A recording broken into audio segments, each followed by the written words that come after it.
Beneath the waves lurks a stealthy war machine. Submarines, the silent killer. Capable of carrying out a nuclear attack, today's submarines play a key role in the national defense of many countries. Rarely sighted, they patrol the world's oceans while their crews watch and wait, ready to take their enemy by surprise. Underwater craft have a long and colourful history. In 332 BC, Alexander the Great is said to have commissioned a very fine barrel made of white glass, so he could view the depths of the sea during the siege of Tyre. In 1620, Dutch scientist Cornelius Drebbel built an enclosed rowboat with waterproof leather oars. The craft travelled from Westminster to Greenwich along the River Thames, its hydrodynamic form enabling it to travel underwater when it was propelled ahead by the oarsmen. The next 150 years saw several innovative designs, including the Rotterdam, a wooden submersible with a clockwork engine,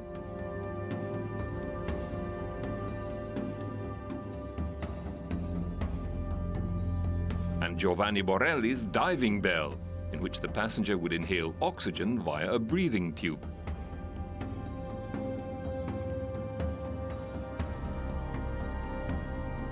With so many of the world's battles being fought on water, it was obvious to military strategists that an underwater craft would be a huge tactical advantage.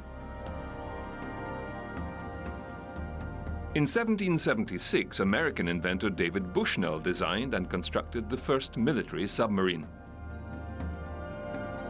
Known as the Turtle, the tiny craft was intended to break the British naval blockade of New York Harbor during the War of Independence by setting explosives on the ship's hulls. The plan failed, but the idea of using a submersible craft to carry weaponry gained momentum. In the 1790s, at the request of French Emperor Napoleon, American engineer Robert Fulton built the Nautilus, a metal submarine powered by a surface sail. When the craft was submerged, a leather snorkel tube delivered air to the occupants. Fulton also had success with carcasses, his term for floating explosives that could be towed by the submarine and used against ships. The American Civil War saw the first practical examples of submarine warfare. The American Navy commissioned the Alligator in 1861 with plans to use the iron submersible to destroy bridges and boats with limpet mines. But the craft sank in bad weather less than a year after its launch.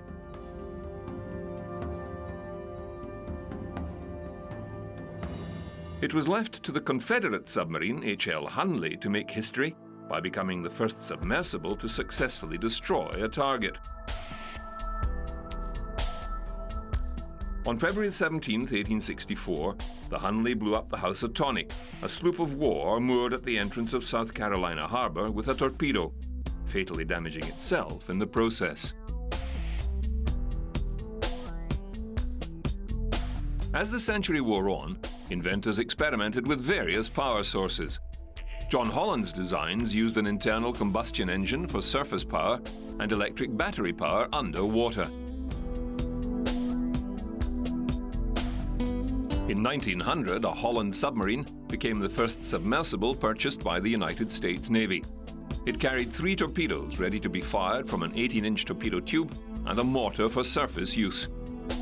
Holland also sold models to Britain, Russia, and Japan. In 1905, Theodore Roosevelt visited the USS Plunger and became the first American president to dive in a submarine.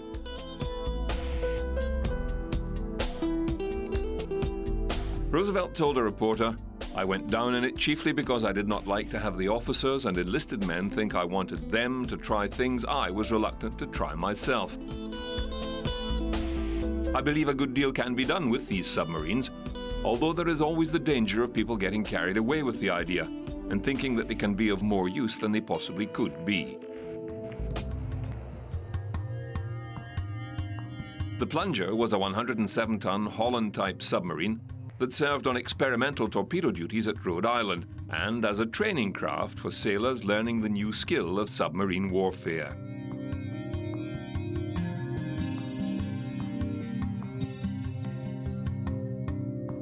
The USS C-1 Octopus was another sub operating as a training vessel from Newport. The Octopus later patrolled Atlantic waters during the First World War.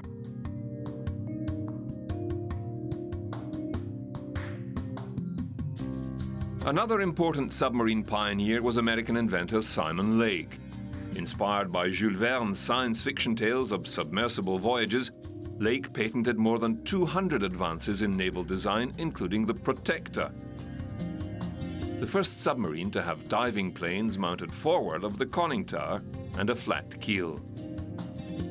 His company secured a number of contracts from the US Navy, such as the SEAL G-1, that featured, in addition to the fixed torpedo tubes on the bow, 4 torpedo tubes on her deck that could be positioned and fired even when the submarine was submerged. The SEAL could dive to a record 256 feet and had a top speed of 14 knots when surfaced and 10 knots underwater. 4 300 horsepower gasoline engines and 375 horsepower electric motors powered her twin screws.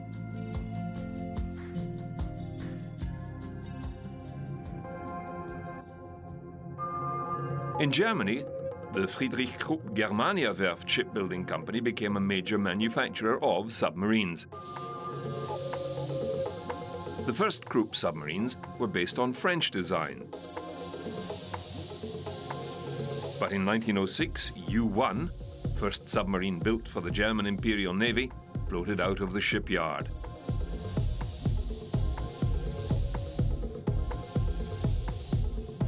German U-boats later became key strategic players in First World War hostilities, prowling the Atlantic in search of merchant and passenger ships.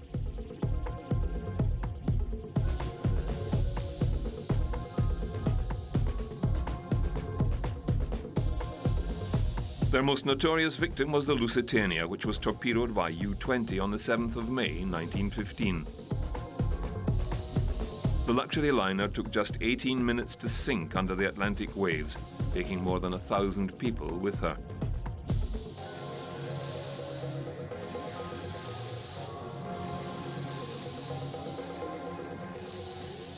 Once underwater, submarines were invisible, able to attack without warning. U-boats were also used to lay mines and lure warships towards them.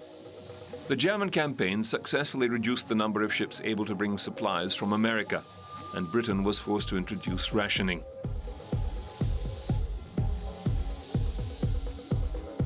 To thwart submarine attacks, naval boats would pump smoke through their funnels to create a smoke screen that shielded the vessel.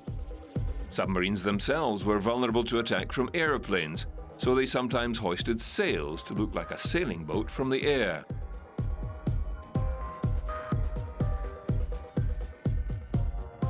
However, many submarines were successfully destroyed, including the U-boat that sank the Lusitania.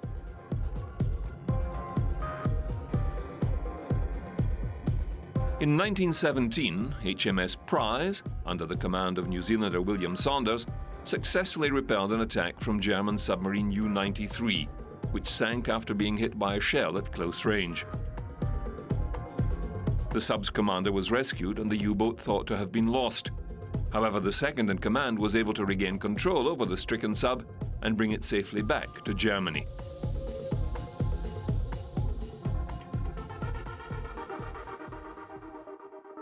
French submarine building picked up speed after the war, and the country developed the Redoutable class.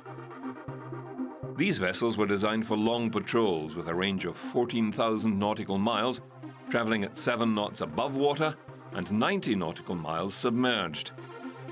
Powered by 2 diesel 4,300 horsepower and 2 electric 1,200 horsepower engines, the subs could submerge to a depth of 80 meters and had a top speed of 17 knots.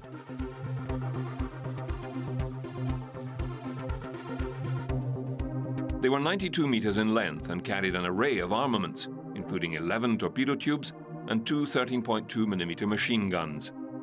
The 1,500-ton subs could carry a crew of 79 men and 5 officers.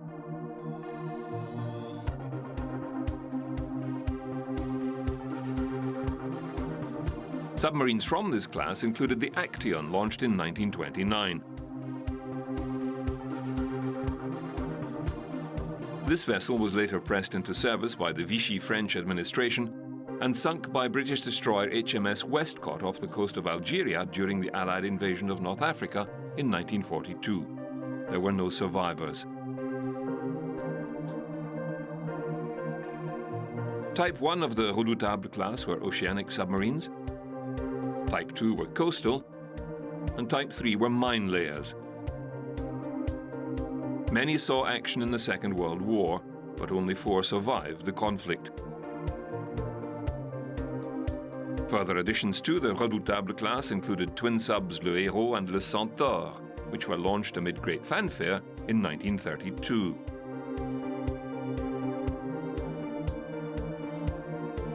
Another Redoutable class vessel was the Casabianca, launched in 1935.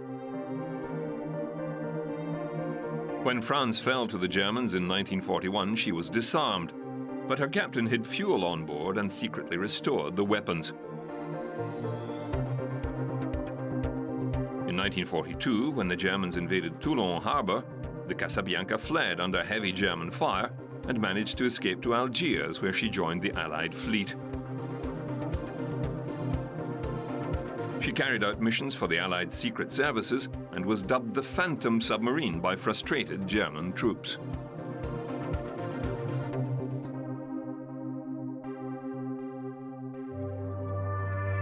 In 1933, Universal newsreel cameraman Mervyn Freeman risked his life to take footage of diving maneuvers. He was lashed to the periscope of Narwhal, the US Navy's largest submarine, while the crew below maintained the vessel on an even keel. Named after a whale, the Narwhal was launched in 1929, with similar specifications to the Redoutable. She was the lead ship in her class and spent the first decade of her life in Pacific waters, patrolling from Seattle to Hawaii. In 1941, the USS Narwhal was caught in the attack on Pearl Harbor, where she destroyed 2 Japanese torpedo planes. The sub then carried out attacks on Japanese ships, damaging the Majumaru and sinking the Takimaru. After many successful wartime sorties, USS Narwhal was decommissioned in 1945. Even in peacetime, serving on a submarine was fraught with danger. In 1921, HMS K-5 of the British Royal Navy was lost with all hands after a mock battle in the Bay of Biscay went wrong. The vessel was never found, but it was assumed she had exceeded her maximum depth. The high risks of submarine operations led to much research into safety equipment. Some of the most terrible dramas of the sea have been enacted in submarines, when accidents have kept them at the bottom of the sea and rescue of the crew has been impossible.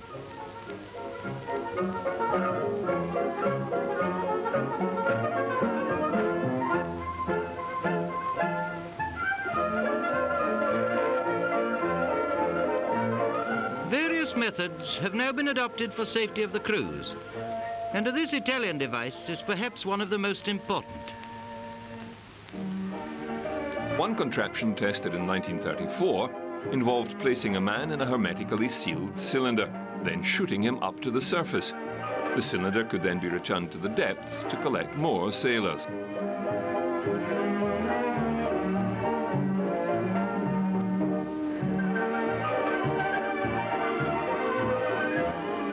Everything secured, the cylinder is released, and in the space of seconds it reaches the surface, where the man can free himself from his temporary imprisonment.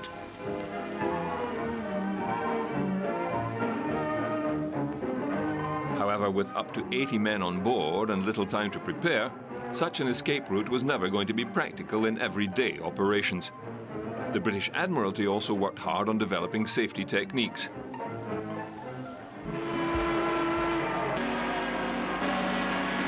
And then, for good measure, a second submarine of the same class goes down from the same yard. The wife of a Rear Admiral of Submarines, Mrs. B.C. Watson, launches HMS Truant. And these two today bring the total of submarines launched from Barrow up to 178. 178 ships for imperial defense.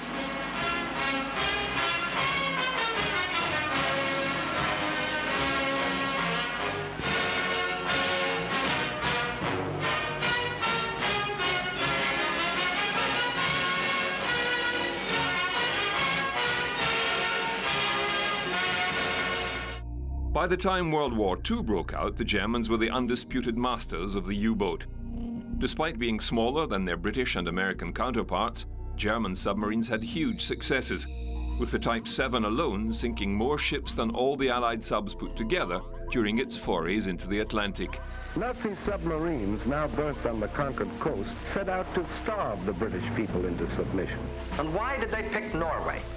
Its many steep inlets or fjords would make excellent U-boat bases, from which raiders could prey on British supply lines. The Type 11 prowled from Germany to the Far East, striking terror in the hearts of Allied seafarers.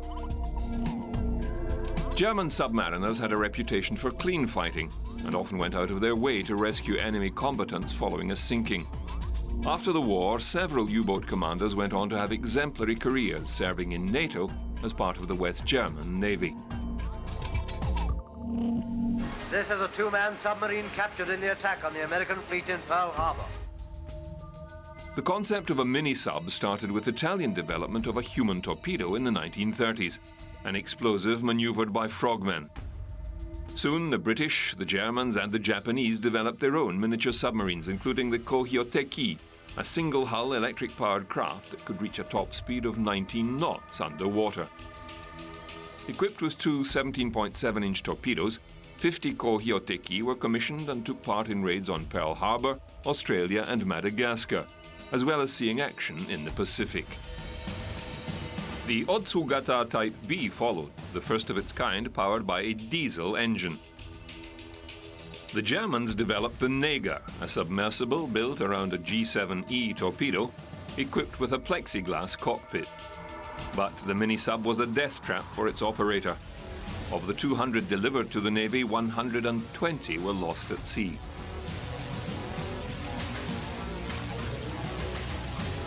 The Biber mini-sub was inspired by the capture of a British Wellman 46. Just 9 meters by 1.6 meters, the craft was powered by a single-shaft, 132 horsepower Opel Blitz Auto petrol engine. One 13-horsepower electric motor gave it underwater propulsion. When the petrol engine was run for extended periods of time, it gave off carbon monoxide fumes, which had the potential to suffocate the operator if the upper hatch was closed. The sub could submerge to 100 feet, but was uncontrollable in a dive. The two G7E torpedoes were fired via a pneumatic cylinder. When the remains of British mini-subs X7 and X8 were recovered from Norwegian waters, Germany adapted the design to create the Hecht to be used in mine-laying operations. Because the craft was intended only for underwater operations, it was powered by an 8 MAL-210 battery based on 5 17T torpedo troughs, driving a 12-horsepower AEG torpedo engine. The Hecht also carried a short-range torpedo with negative buoyancy. The Seehund was the best designed German mini-sub, but it didn't go into production until 1944, the waning months of the war. The two-man craft carried 2 torpedoes and was capable of extended operations.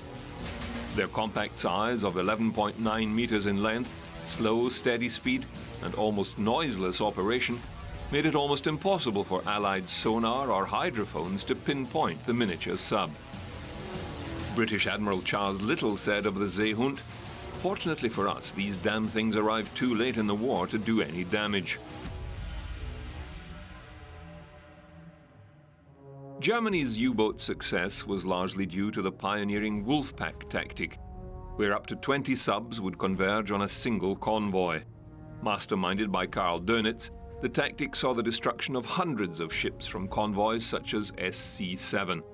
This convoy was attacked several times, including on the 18th of October 1940. On this night, Dönitz sent 5 U-boats into the convoy, where under the cover of darkness they ran surfaced between the Allied ships, taking down 16. The German submarine war was effective and terrifying. The only thing that ever really frightened me during the war was the U-boat peril, admitted British Prime Minister Winston Churchill. But Wolfpacks became less effective once Britain employed its high-frequency direction finder to pick up the radio messages that the German subs relied on to set up the attacks. The first U-boat to be captured by aircraft in this war. You will recall the story of how the Hudson attacked the submarine and forced it to surface, and then kept guard until the Navy arrived.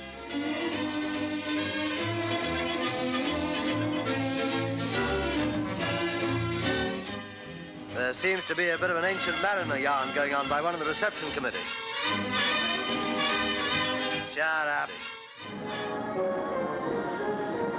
However, the United States adopted the tactic for its war in the Pacific and successfully decimated the Japanese fleet.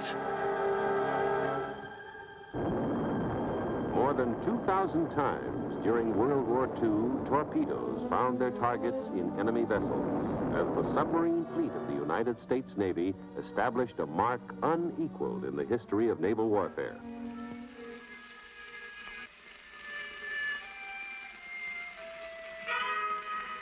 Up periscope.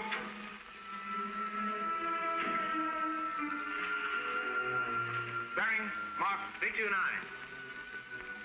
Range, mark 6100. Down periscope. Angle on the bow, starboard 15. America's Pacific campaign was a deadly one for its submariners, as it lost 52 subs and 3,500 men in the fight against Japan. In all, 785 subs were sunk during the Second World War, with 8 out of 10 submariners losing their lives. After the war, the US, Britain and the USSR all came into possession of experimental German U-boats with snorkels and advanced sonar. All ahead 1/3. All ahead 1/3. 90, sir. Torpedo run 1100. Ready about 1600. Gyro 005. He's free. He shoot anytime. Palau-class sub the USS Cochino was fitted with passive sonar, enabling her to listen underwater in silence without emitting the audible pings sent out by earlier model subs. Cochino was the last American submarine commissioned during the war. She was converted to greater underwater propulsion power, or guppy, and given a snorkel pipe that would take in fresh air, run the engines, and expel engine exhaust without surfacing.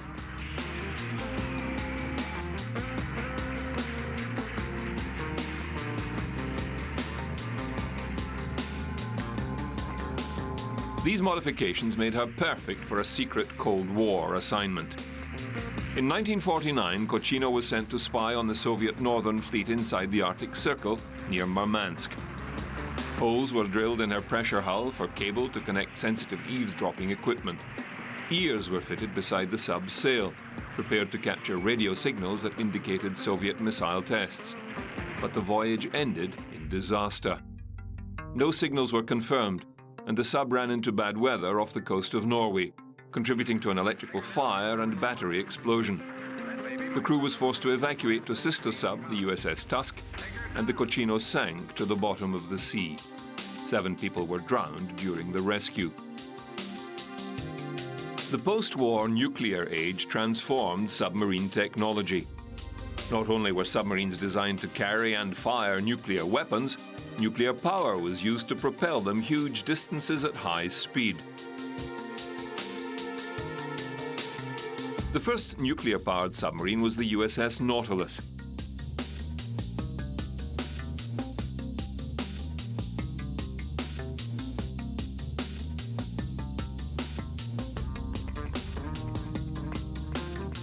US President Harry Truman signed his name onto the vessel's keel at a ceremony in 1952.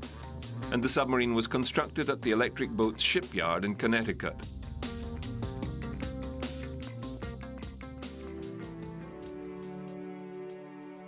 Much of the research for the craft's atomic power plant was carried out at the National Reactor Test Center in Idaho.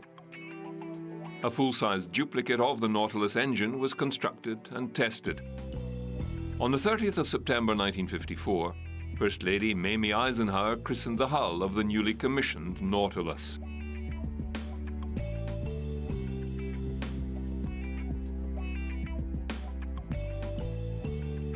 Well, Doctor, this simplified diagram of the USS Nautilus, the world's first atomic power. The Seawolf was the second nuclear submarine commissioned by the U.S. Navy. It was the first and only submarine built with a liquid metal nuclear reactor. They're divided into 8 compartments. The liquid sodium plant was more efficient than a water-cooled reactor, but potentially more dangerous for the ship and crew. Testing of the power plant took place at KAPL, the Knowles Atomic Power Laboratory, operated by General Electric. Hundreds of nuclear scientists developed a full-sized nuclear reactor to observe the chain reaction of nuclear fission that would be used to power the giant submarine. Both the Nautilus and the Seawolf were huge steps forward for the nuclear industry. Unlike nuclear-powered aircraft, nuclear-powered subs became a viable proposition, and the technology is still used today. A documentary produced by the California Academy of Sciences in 1956 enlisted renowned submariner Fleet Admiral Chester Nimitz to explain the principles of submarine operations. Well, the submarine has two systems also. On the surface, she uses her diesel engines, which can generate about 6,500 horsepower and propel her at a speed of about 20 knots.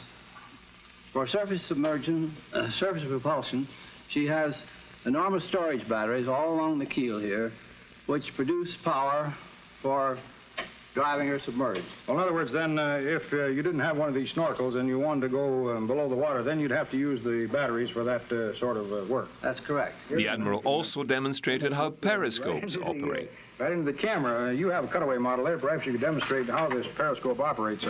Well, this cutaway model will show sufficiently well the principles of the periscope. In a submarine, the periscope is a 40-foot steel tube. The commanding officer looks into this prism here, and the line of sight goes up and strikes this prism here, and so on out to the floor to the surface of the ocean. This prism may also be tilted so that you can search the sky for planes. Well, suppose we go now back to the training facility at Mare Island and see how the periscope would actually work. And here we see Lieutenant Commander D.T. Morris going through a periscope drill, and the command, of course, is up periscope. The skipper's first duty, as soon as the periscope comes above water, is to make a full 360-degree sweep of the horizon, to scan the earth off of the surface of the sea in all directions. He then focuses on his target. The next command we will hear is range mark, and following that, bearing mark. At these commands, the assistant approach officer, in this case Lieutenant Ware, takes note of the range to the target and her bearing on the azimuth circle. A good sonar operator can tell the difference between the propeller sounds of a carrier and those of a destroyer. And of course, we should mention that the sonar system also is able to send out supersonic waves, and those go out and hit an object and bounce back to the submarine. And by the interval of time elapsed from the time they leave the ship until they come back, we can calculate the range. Just how far away that object might be. Well, suppose we listen to some of the things we might hear from a submarine if, for example, we were listening to a commercial ship, such as a freighter, the sort of a beat that we would hear from the propellers.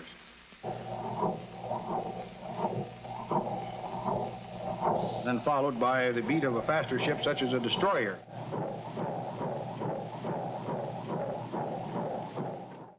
In 1956, year of Cold War, America produces an answer for the future. The atom-powered submarine Nautilus passed all tests with flying colors, cruising submerged a distance equivalent to circling the globe. America's sea frontiers were pushed back in a mighty leap.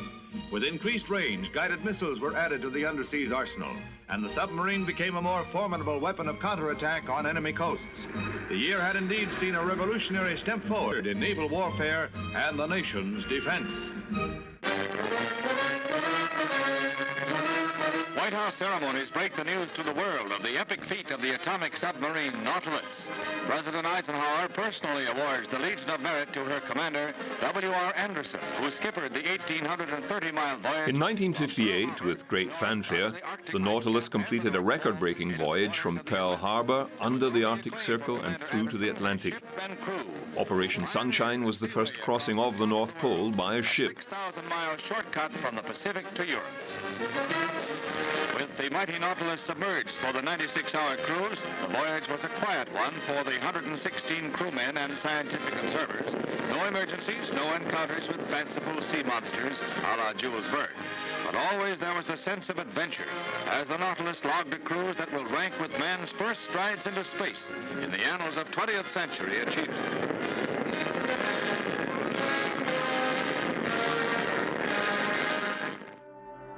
Commander William Anderson skippered the sub on its voyage that included 1,590 nautical miles submerged under ice. It was a dangerous expedition, as authorities were unsure whether the vessel's gyro compass would operate correctly under the ice. The submarine only carried enough breathing apparatus to save a third of the crew if there was a loss of oxygen. Fortunately, the sub's voyage was a success, and the Nautilus made many more in future years, shattering speed and distance records. In 1959, the USS Skipjack put to sea. Even more revolutionary than the Nautilus, the nuclear-powered attack sub featured a fish-type hull, giving it unprecedented speed and maneuverability. The vessel had similar controls to an aeroplane, and its diving planes had been moved from the hull to a 23-foot sail that resembled a shark's dorsal fin. A second-generation S-5W reactor gave the Skipjack the ability to travel at full power from 90,000 to 100,000 miles. Its motto was Radix Nova Tridentis, or Root of the New Sea Power. The design was so effective that it was used in every U.S. submarine until 1997.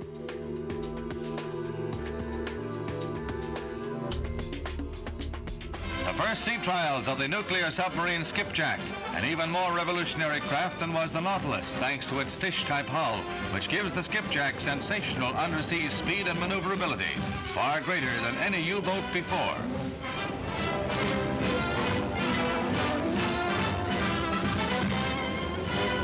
The pilot actually flies it like an airplane with similar controls. Only underwater is the Skipjack really at home. Her sleek round hull is completely unlike the boat shapes of prior craft. On the surface, she's a little sluggish and awkward, but the nuclear power plant means that the Skipjack and her sister subs now on the ways will be able to cruise and fight underwater to the limit of the crew's endurance.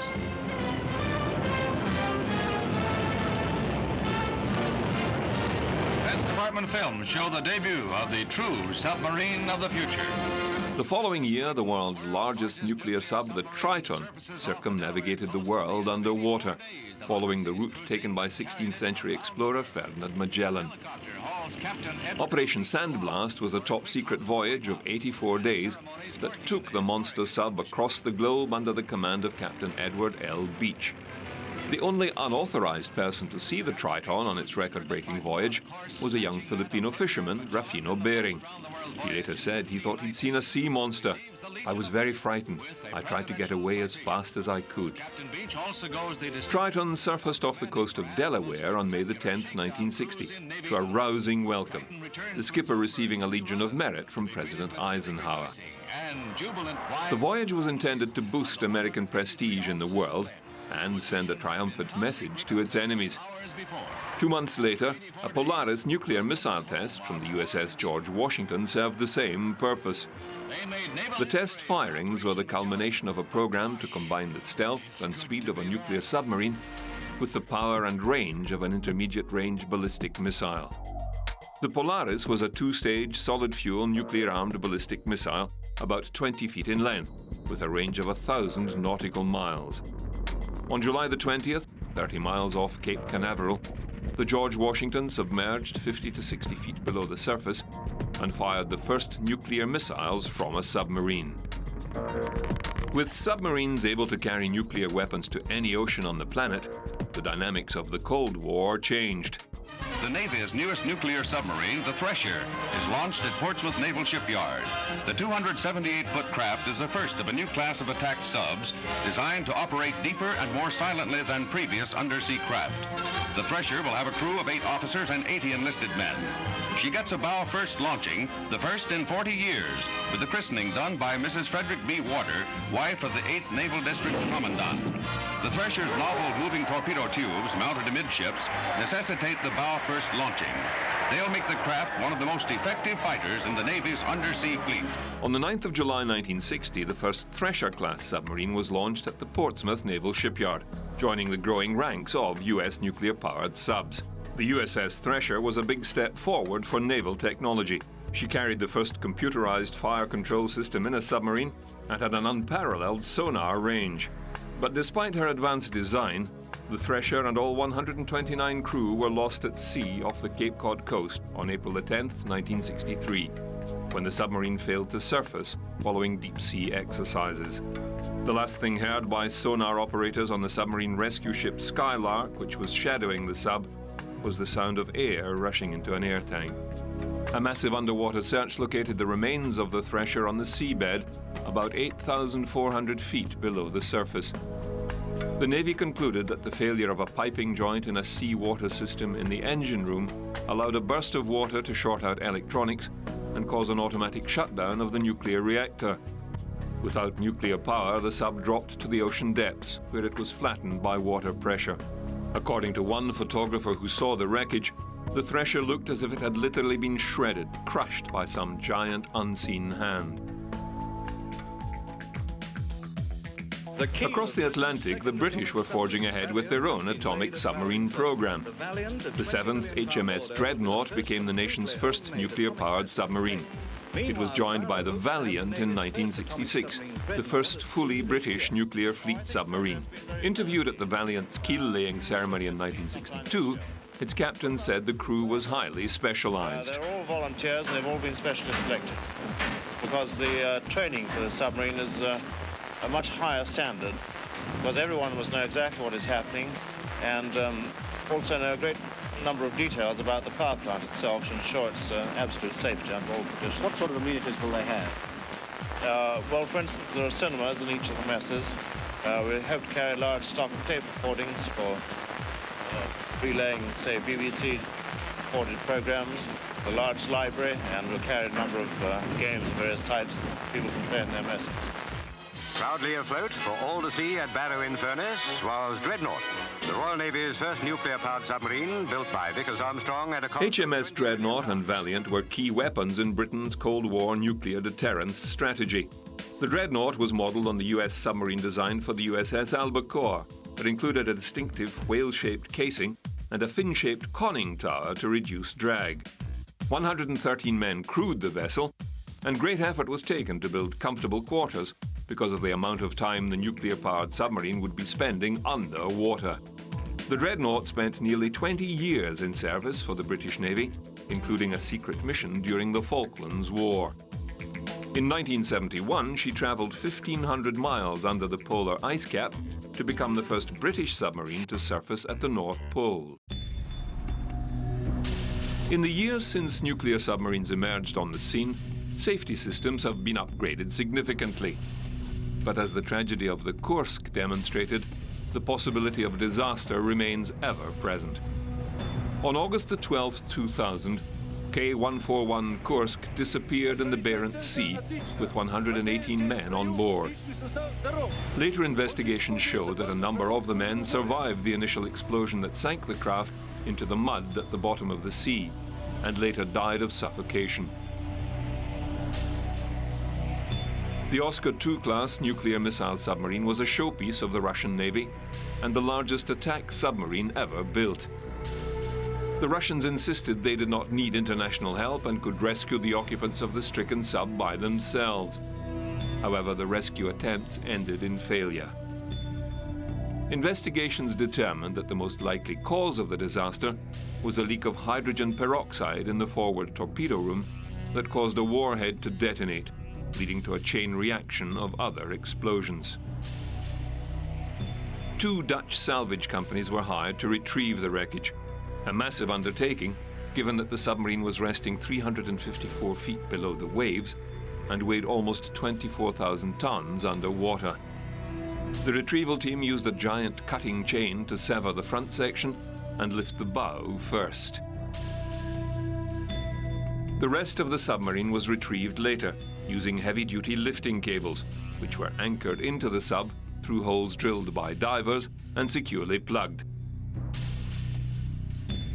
The Kursk was hauled onto pontoons and transferred to dry dock for examination.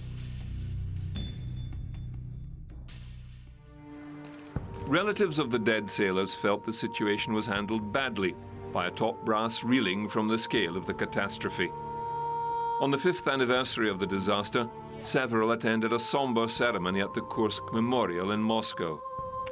A Naval Guard of Honor laid a wreath at the foot of the monument to remember those who lost their lives. Although there is now an official explanation for the explosion on board the Kursk, there is still speculation in Russian media and countless conspiracy theories. Navy top brass took 2 days to reveal a malfunction on board the Kursk, and then delivered a rash of contradictory statements. Officials alluded to a collision with a NATO vessel. They said the crew was tapping out SOS messages on the hull. Then they announced that the crew had died minutes after the blasts, rendering the Navy's delayed, botched rescue effort pointless. Sofia Leonova, whose son Dmitry died on the Kursk, said she was still upset at the way officials informed her and other families of the accident. I think they did everything they could, but couldn't save the sailors. But they should have told us immediately and should not have prolonged the wait. The accident happened on August 12th, and only on August 24th were we told all of them had died. Then we wouldn't have had such a long period of tension and worry. The ceremony came just days after the dramatic rescue of 7 sailors from a Russian mini-submarine. Back then, in August 2000, it was clear that we did not have modern equipment. Since then, we have bought everything that we could have possibly bought, and I want to emphasize that. The equipment we have on our rescue ships today are called Venom. They have been procured from England, and their operators have been trained in England, and they are much better than the Scorpio. In North Korea, the government is alleging that a mini-sub it has put on display in Pyongyang is an unmanned American spy sub it captured off the North Korean coast in 2004.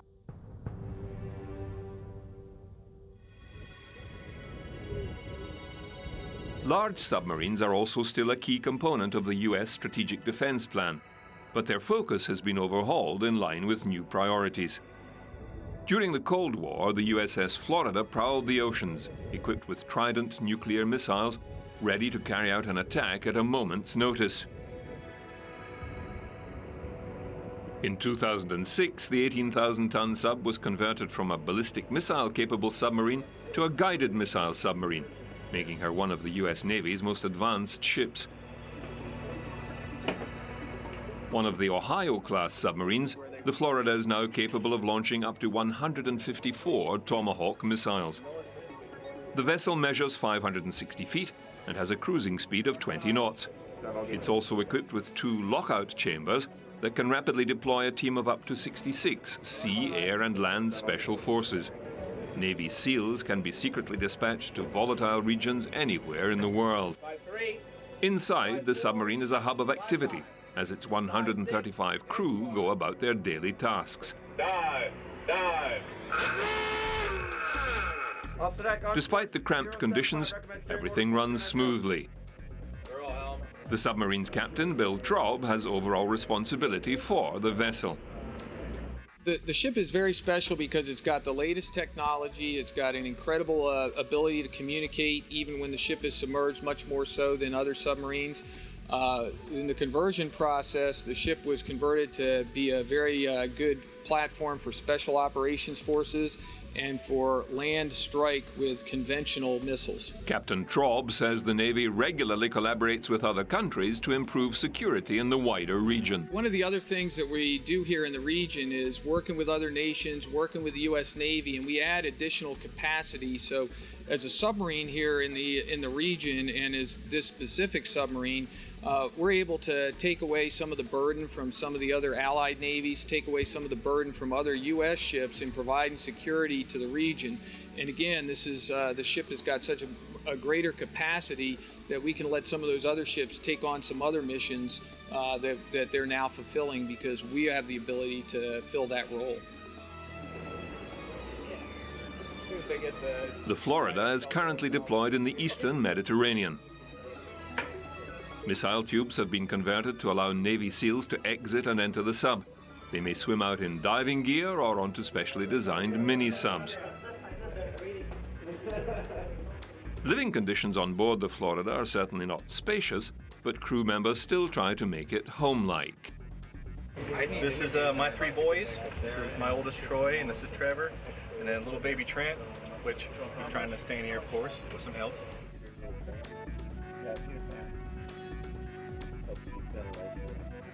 Inside the submarine's canteen, lunch is being served. A crew member's day is divided into shifts of 6 hours. Those on board the submarine have access to a gym, cafeteria, and the internet to keep in touch with loved ones. Hobson, one of the ship's crew, says he misses his family, but is happy to serve his country. Obviously, I can't take my family with me.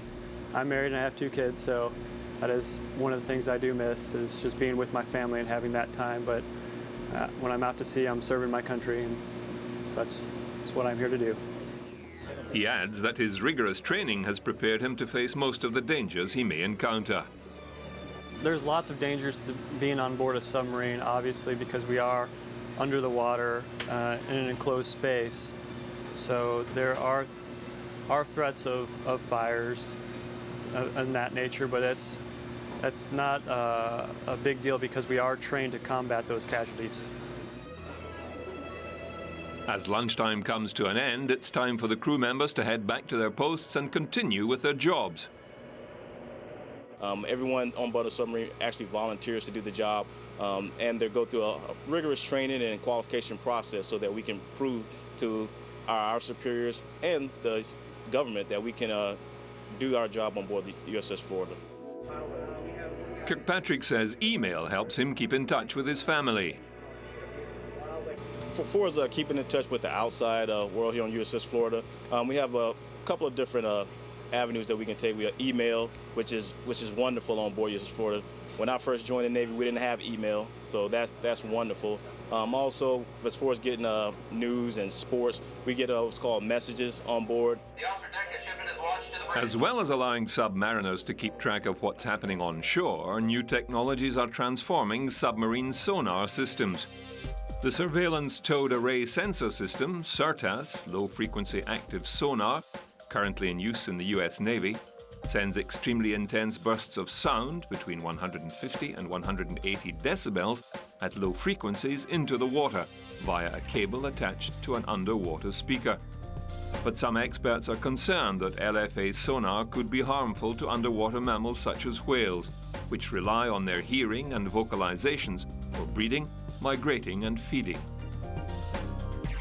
Introducing this intensity of sound into the ocean potentially affects not just marine mammals, but fish, fish eggs, and the integrity of the oceans as a whole. It's a very, very complex ecosystem, and if you begin to interfere in a significant way with 1 or 2 or 3 levels of that chain of life, you can upset the entire balance. But the Navy says that the decibel level is roughly equivalent to that found in the front row at a rock concert. You take the worst case as far as the energy right next to a transducer and you magnify that through the world and you put something else next to it, and yes, you could get a lot of deleterious effects. But if you look at how LFA really is going to be utilized and operated, and you look at the effects of how sound travels through the ocean, what animals are doing, you take a big picture look at that scientifically, and it doesn't really look nearly as bad as some people make it out to be. The sound bursts are used to detect very quiet diesel, electric, and nuclear submarines, which the Navy says are difficult to find using conventional passive sonar. There's 150 seismic survey vessels primarily looking for oil or exclusively looking for oil, which are considerably higher, 10, 15 dB higher than SIRTAS LFA, and they're pinging all the time. As technology evolves, submarine developers continue to test and monitor new equipment to ensure it can safely share the seas with underwater creatures. Off Hawaii, the USS Pickerel, a guppy snorkel sub, prepares to test its power and toughness. It'll plunge down 150 feet to gain momentum for the greatest leap ever made by a sub.